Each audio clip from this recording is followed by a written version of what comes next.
A Personal Experience of Kundalini by Sarah Sourial.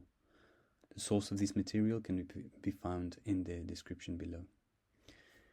This talk is my personal account of a brief psychotic episode that seems to fit with the classical description of a Kundalini spiritual awakening.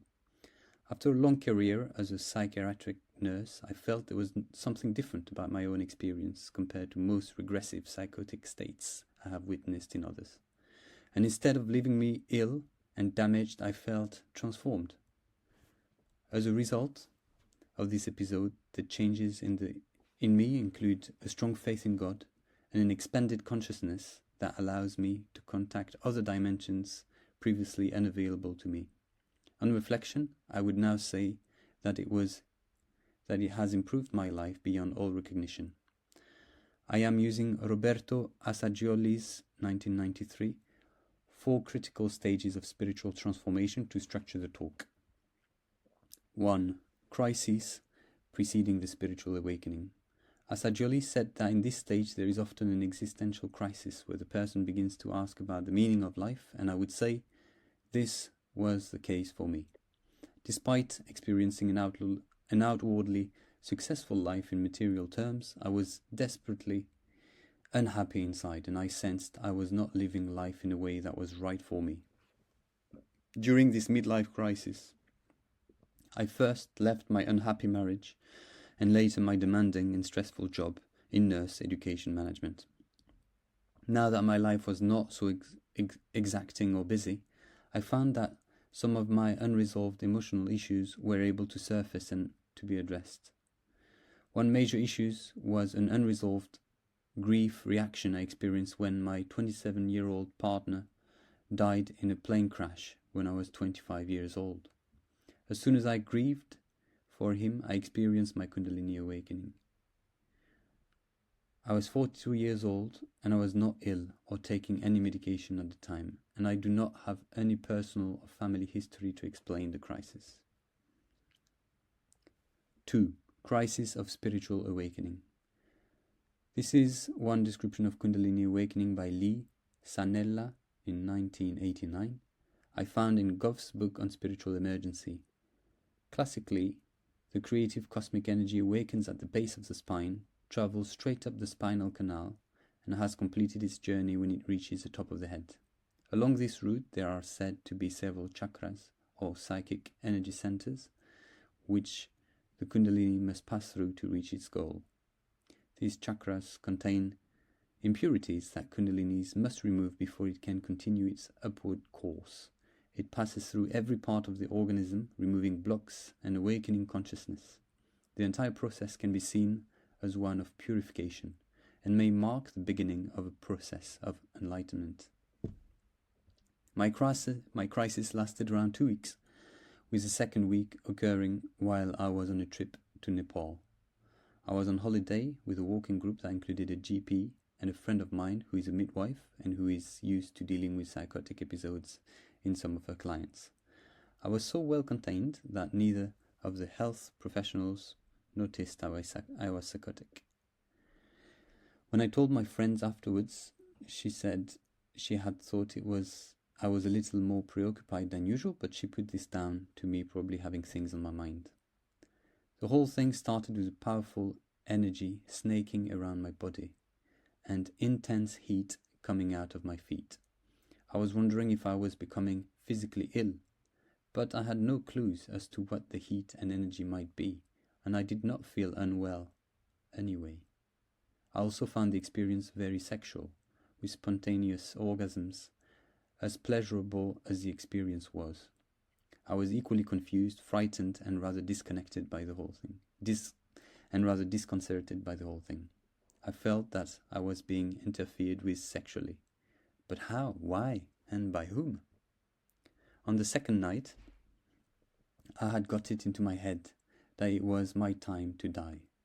I asked, who, I'm not sure, if it was alright if I could go to sleep first so I would know nothing about my passing.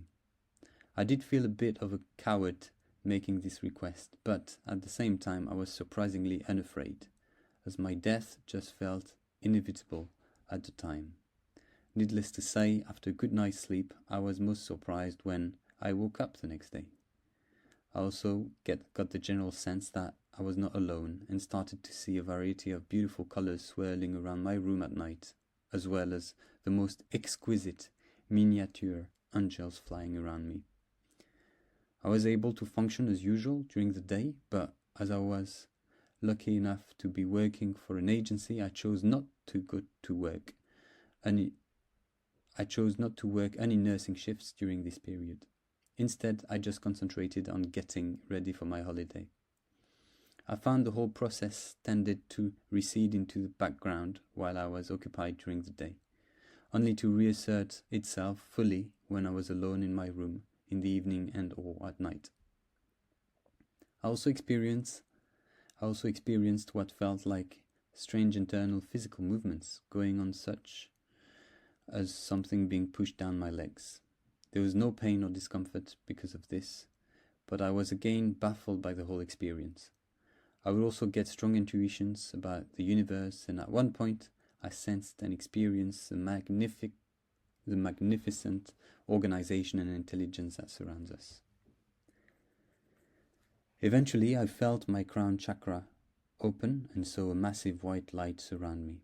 An archangel came to tell me that I was to have a union with God and to give birth to Christ. The whole moment overwhelmed me, and then the realization dawned that I was the Virgin Mary. I found it a very humbling experience for me, and I cried. I was so convinced that I was now pregnant that I sought advice from local pharmacists, and I started taking folic acid for the health of my child. I was also sure that having a midwife with me on holiday was also part of the plan, and I felt it would be prudent not to tell anyone who I had in my womb in case the evil forces of the world tried to put a stop to the second coming of Christ.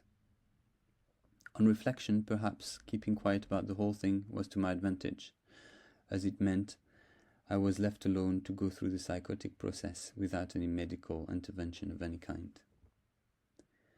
I was psychotic for a total of 5 days before I talked myself down from it while still in Nepal. A crack appeared in my delusional state when something I expected to happen didn't. I felt very confused at this stage because I was not sure about what was real and what was not, but I told myself that if I had my period after all, which was due in the next couple of days, then I would know for certain things weren't right. I did have my period and then had to contend with the problem of having brought no sanitary protection with me and now finding myself in the middle of nowhere. I was left shaken and tearful at times, but experienced no further symptoms or the need to seek any follow-up treatment once I got home. I was lucky enough to have a friend to confide in after this episode, who was a medium herself, and so did not find my story as strange as others would have done.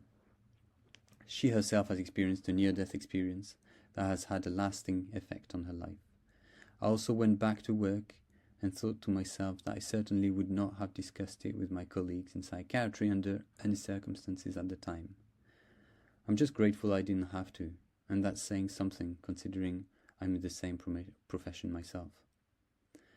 This crisis occurred nearly 6 years ago now, and I have not experienced any further symptom or difficulties of any nature since this time.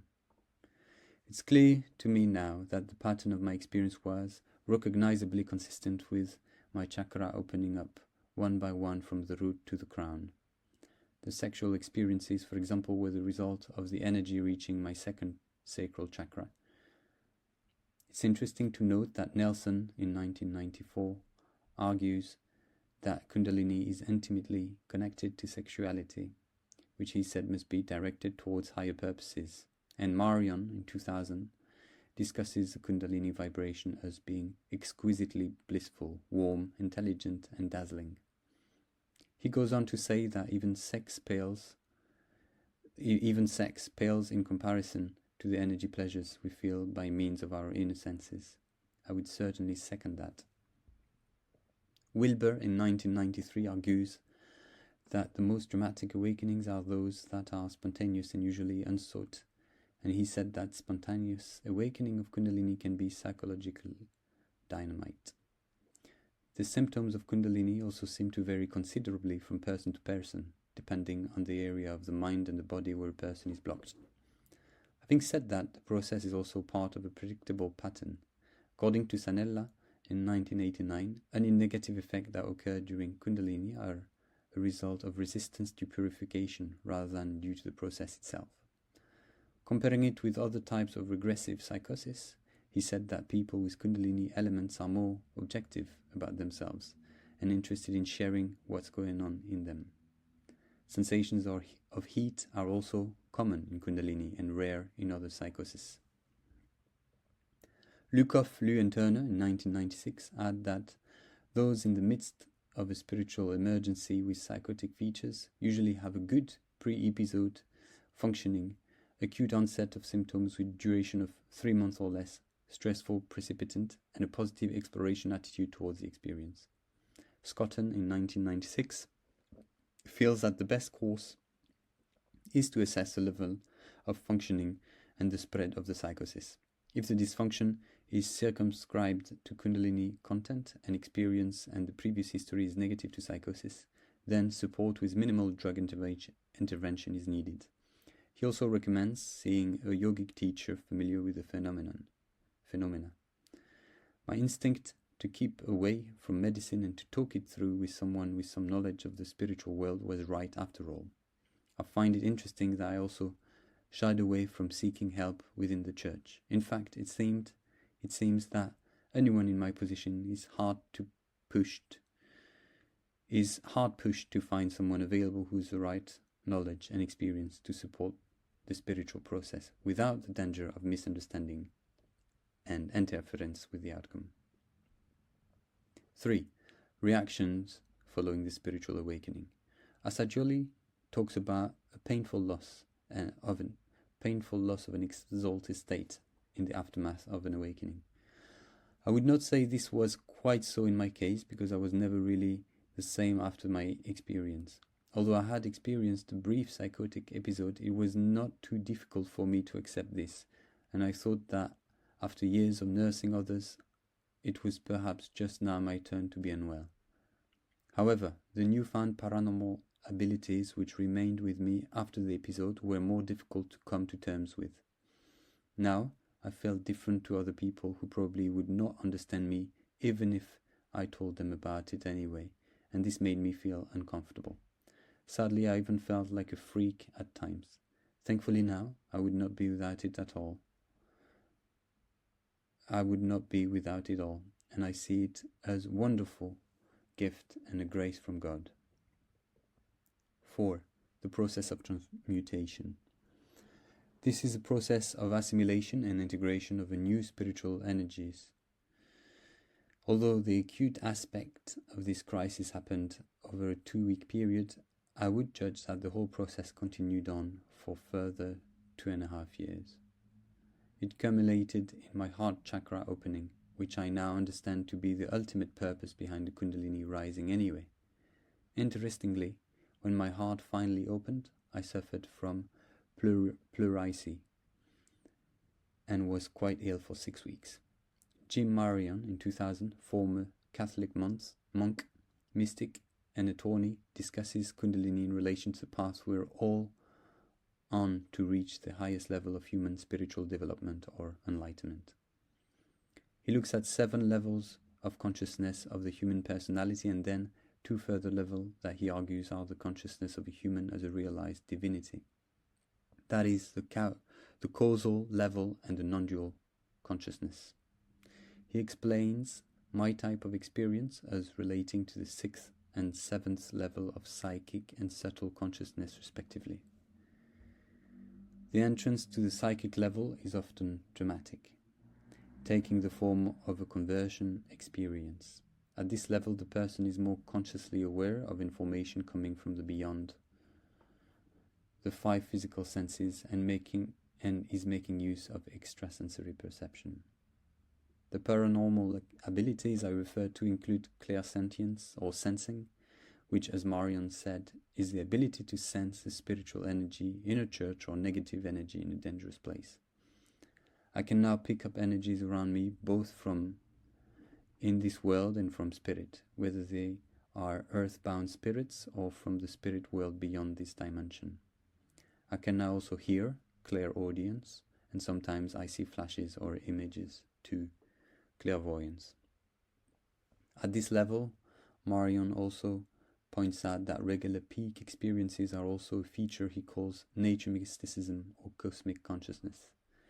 This is a beautiful feature for me, as now just a walk in the park can be a very moving experience. The psychic level is also about becoming more inner directed, listening to the still, small voice within and becoming more sensitive to the messages of the soul and the higher self.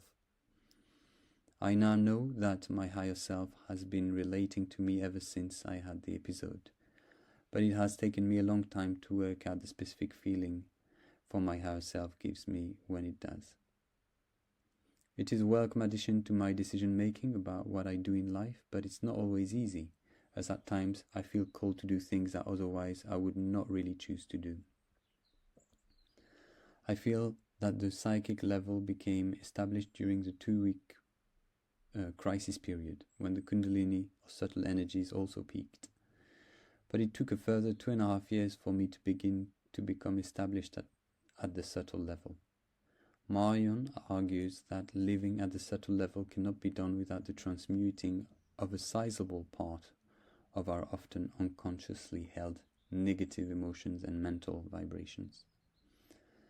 A year after my Kundalini, I was drawn to train in psychosynthesis psychotherapy over the next 4 years, shedding a great deal of unconscious negative material for which I certainly feel the better. Marion even suggests it is the soul that directs the person to want to heal the dark parts and reunite them with the rest of the soul. All I know is it is a good job I went in this direction because, as Nelson in 1994 puts it, any tidal withdrawal of spiritual energies has the habit of exposing unresolved issues that were once covered over by the high water of spiritual emergence. An unintegrated Kundalini and greater exposure of my unconscious issues because of it would have left me impoverished rather than transformed. I'm sure this would have happened if I hadn't taken the steps I did to work on my inner life after the event. During the episode of psychotherapy, after every major healing, there came an accompanying physical illness, and I began to see a pattern, where the healing and the illness were both linked by a particular chakra. This fits with Marion's idea of negative vibration being cleared by manifesting in the physical body as a disease. I was also plagued at this time by the earthbound spirits of discarnate human beings who had not found their way to the light. It was as if I was a magnet for them. I could clearly sense that they were attached to me because of my newfound clairsentience ability.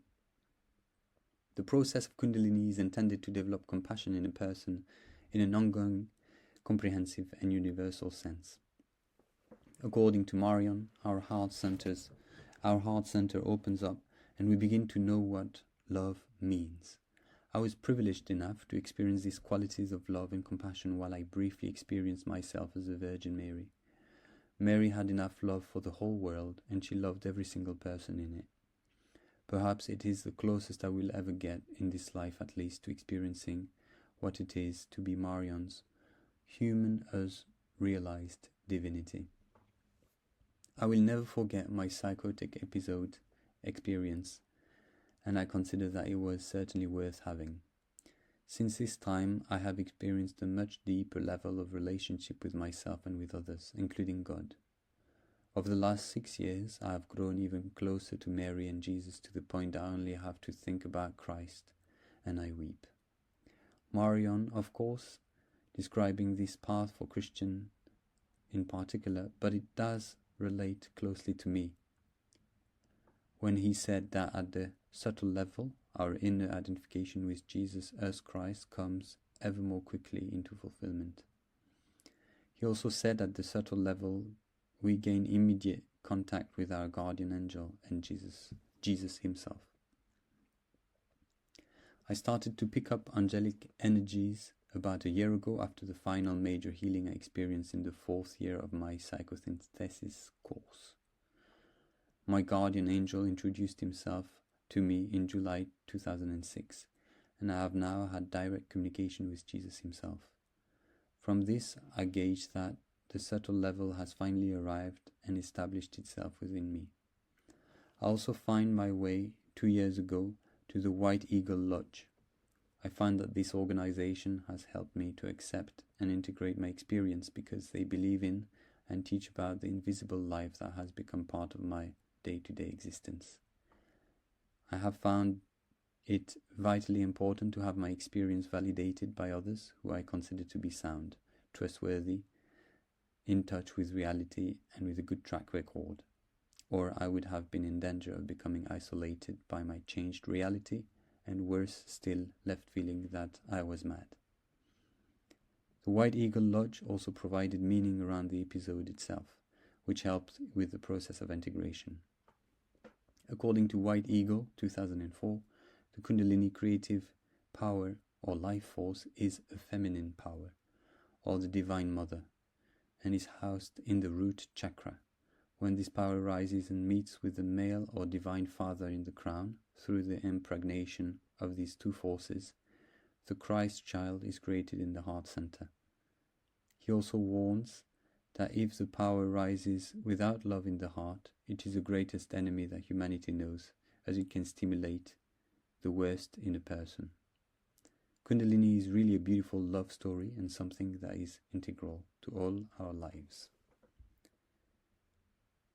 Then there is a list of references. You can check those academic and papers and books references in the link description below if that's of interest.